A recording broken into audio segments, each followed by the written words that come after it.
Sir ಅಂದ್ರೆ shooting ಸೆಟ್ಗೆ ಹೋಗೋದು, so director ಯಾವುದೋ ಒಂದು ಸಿಚುಯೇಷನ್ ಶೂಟ್ ಮಾಡ್ಬೇಕಾದ್ರೆ ನಿಮ್ಮ ಇನ್ಪುಟ್ಸ್ ಹಾಕಿರೋದು ಆ ಥರದ್ದೆಲ್ಲ ಆಗಿದೆಯಾ? ಇಲ್ಲ ನಾನು ಏನೇ ಡಿಸ್ಕಷನ್ನು ಏನೇ ಇತ್ತು ಅಂತಂದ್ರೂ ಬಿಫೋರ್ ಶೂಟ್ ನಮ್ಮ ಆಫೀಸಲ್ಲಿ ನಡೆದ್ಬಿಡ್ಬೇಕು ಅಷ್ಟೇ.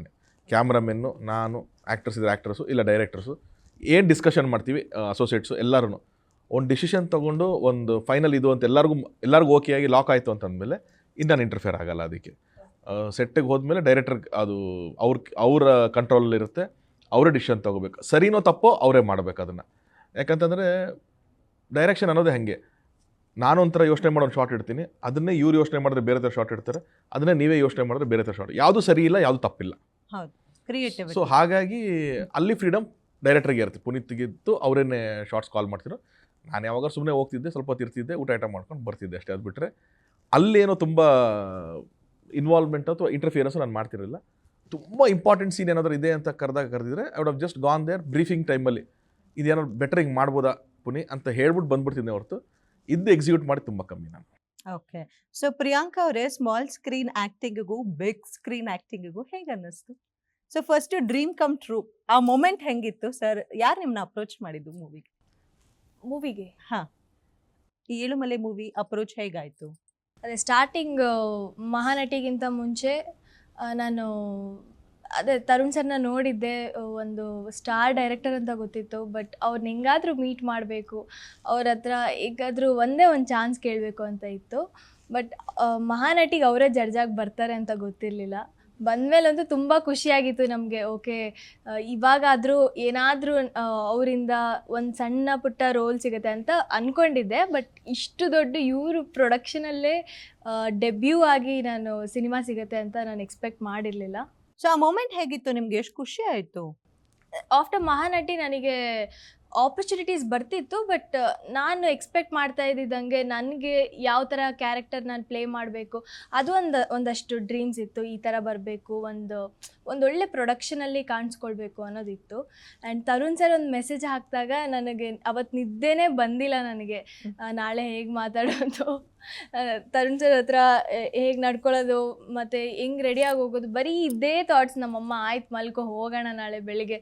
ಇಲ್ಲ ಮಮ್ಮಿ, ತರುಣ್ ಸರ್ ಮೆಸೇಜ್ ಮಾಡಿರೋದು, ನಾನು ಏನು ಮಾಡೋದು ಗೊತ್ತಾಗ್ತಾ ಇಲ್ಲ ಅಂತ. ಆ್ಯಂಡ್ ಹೋದ್ವಿ. ಆ್ಯಂಡ್ ನಾನು ಪ್ರಿಪೇರ್ ಆಗಿ ಹೋಗಿದ್ದೆ, ಯಾವುದೇ ಸಿನಿಮಾ ಕೊಟ್ಟರು I am ready to do ಅಂತ. ಅಲ್ಲಿ ಹೋದ್ಮೇಲೆ ಕ್ಯಾರೆಕ್ಟರ್ ಕೇಳಿದಾಗ ನನಗೆ ತುಂಬ ಖುಷಿ ಆಯಿತು. ಫಸ್ಟ್ ತುಂಬ ಸ್ಪೇಸ್ ಇದೆ, ಯಾವುದೋ 2 ಕ್ಯಾರೆಕ್ಟರ್ ಡಾಮಿನೇಟ್ ಮಾಡುತ್ತೆ, ರಾಣಾ ಸರ್ದು ಮತ್ತು ನಂದು. ಖುಷಿ ಆಯಿತು ಮ್ಯಾಮ್ ಅದನ್ನು ಕೇಳಿದಾಗ. ಓಕೆ, ನಾನು ಎಕ್ಸ್ಪೆಕ್ಟ್ ಮಾಡ್ತಿದ್ದ ಥರನೇ ಕ್ಯಾರೆಕ್ಟರ್. ಮತ್ತು ಈ ಒಂದು ರೋಲ್ ತುಂಬ ಚಾಲೆಂಜಿಂಗ್ ಆಗಿತ್ತು. ತಮಿಳ್ನಾಡು ಸ್ಲ್ಯಾಂಗ್ ಬರಬೇಕಾಗಿತ್ತು. ಅದೆಲ್ಲ ನೋಡಿದಾಗ ಹೋಮ್ವರ್ಕ್ ಜಾಸ್ತಿ ಇತ್ತಾ? ಹೋಮ್ವರ್ಕ್ ತುಂಬ ಮಾಡಿದ್ರಾ ಬಿಕಾಸ್ ಆಫ್ ದಿ ಕ್ಯಾರೆಕ್ಟರ್? ಮಾಡಿದ್ದೀನಿ. ಅದು ಇನೋಸೆಂಟ್ ಆಗಿರಬೇಕು. ಆ್ಯಂಡ್ ಇನೋಸೆಂಟ್ ಅಂದರೆ ತುಂಬ ಅವಳು ಏನು ಗೊತ್ತಿಲ್ಲ ಅಂತ ಅಲ್ಲ, ಬೋಲ್ಡ್ ಆಗಿ ಅಷ್ಟಿಲ್ಲದೆ ಅವರು ಹರೀಶಾಗೋಸ್ಕರ ಅಷ್ಟೆಲ್ಲ ಮಾಡ್ತಿರ್ಲಿಲ್ಲ ಅಲ್ಲ. ಈ ಥರ ಎಲ್ಲ ಇನೋಸೆಂಟ್ ಅಂದರೆ ತುಂಬ ಇನೋಸೆಂಟ್ ಆಗೋ ಅಲ್ಲ, ಸ್ವಲ್ಪ ಬೋಲ್ಡ್ ಆಗಿರಬೇಕು, ಲೈಕ್ ಈ ಥರ ಇರಬೇಕು ಅಂತ ತುಂಬ ವರ್ಕ್ ಮಾಡಿದ್ದೀವಿ. ವರ್ಕ್ಶಾಪ್ಗಳು ನಡೆದಿದೆ. ನೈಸ್. ಸೊ ಆ ವರ್ಕ್ಶಾಪು ತುಂಬ ನೀಟಾಗಿ ಗೊತ್ತಾಗುತ್ತೆ sir. Full into the character ಹರೀಶಾದಲ್ಲಿದ್ದಾರೆ. ಕೈ ನೋಡಿ ಚಿನ್ನಿ. ಸರ್ ಹೇಳಿ ಸರ್. ಆ್ಯಕ್ಚುಲಿ ಚಿನ್ನಿ. ಓ ಸೂಪರ್. ಸರ್, ಈ ನೈಜ ಪಾತ್ರಗಳನ್ನ ಅಂದ್ರೆ ಆಗಿರುವಂತಹ ಕಾಲ್ಪನಿಕ ಪಾತ್ರಗಳಿಗೆ ಜೀವ ತುಂಬೋದು ಒಂಥರ ಆದ್ರೆ, ಈ ನೈಜ ಘಟನೆ ಆಧಾರಿತ ಪಾತ್ರಗಳೇನಿರುತ್ತೆ ಅವು ಜೀವ ತುಂಬೋದು, ಎರಡಕ್ಕೂ ಏನಾದ್ರು ಡಿಫ್ರೆನ್ಸ್ ಇರುತ್ತಾ? ಅಫ್ಕೋರ್ಸ್, ನೀವು ಕಂಪ್ಲೀಟ್ ಆಗಿ ಒಂದು ರಿಯಲ್ ಇನ್ಸಿಡೆಂಟ್ ನ ತಗೊಂಡು ಆ ಒಂದು ಇನ್ಸಿಡೆಂಟ್ ಅಲ್ಲಿ ನಡೆದಿರೋ ಕ್ಯಾರೆಕ್ಟರ್ಸ್ ನ ಪ್ಲೇ ಮಾಡ್ತಾ ಇದ್ರೆ ನೀವು ಅದ್ರದ್ದಾದ ಮ್ಯಾನರಿಸಮ್ಸ್ ಎಲ್ಲ ತಗೊಂಡೇ ಮಾಡ್ಬೇಕಾಗುತ್ತೆ. ಅಂಡ್ ಅದಕ್ಕೆ ಬೇರೆ ರೀತಿ. ಬಟ್ ನಮ್ದು ಇಲ್ಲಿ ತಗೊಂಡಿರೋದು ನಮ್ಮ ಸಿನಿಮಾ ಅಲ್ಲಿ ಕತೆ ರಿಯಲ್ ಇನ್ಸಿಡೆಂಟ್ ತಗೊಂಡಿದೀವಿ. ಬಟ್ ಇವ್ರ ಕ್ಯಾರೆಕ್ಟರ್ ಮತ್ತು ನನ್ನ ಕ್ಯಾರೆಕ್ಟರ್ ಏನಿದೆ ಅದು ಒಂದು ಆ ರಿಯಲ್ ಇನ್ಸಿಡೆಂಟ್ ಜೊತೆ ಟ್ರಾವೆಲ್ ಆಗೋ 2 ಕ್ಯಾರೆಕ್ಟರ್. ಸೊ ನಾವು ಡೈರೆಕ್ಟ್ ಆಗಿ ಇಲ್ಲ, ನಿಜವಾಗ್ಲೂ ಒಂದು ಆ ಟೈಮಲ್ಲಿ ನಮ್ಮ ಕ್ಯಾರೆಕ್ಟರ್ ಹತ್ರ ಇದ್ರು ಅದನ್ನ ನಾವು ಯಾರಿಗೂ ಅದ್ರ ಬಗ್ಗೆ ಗೊತ್ತಿರಲ್ಲ. ನಾವು ಅದನ್ನ ಫಿಕ್ಷನಲ್ ಆಗಿ ರಿಯಲ್ ಇನ್ಸಿಡೆಂಟ್ಸ್ ಇಟ್ಕೊಂಡು ಫಿಕ್ಷನಲ್ ಆಗಿ ಬಂದಿರೋ ಕ್ಯಾರೆಕ್ಟರ್ಸ್. ಸೊ ನಮ್ಗೆ ಆ ಒಂದು ಲಿಬರ್ಟಿ ಇತ್ತು.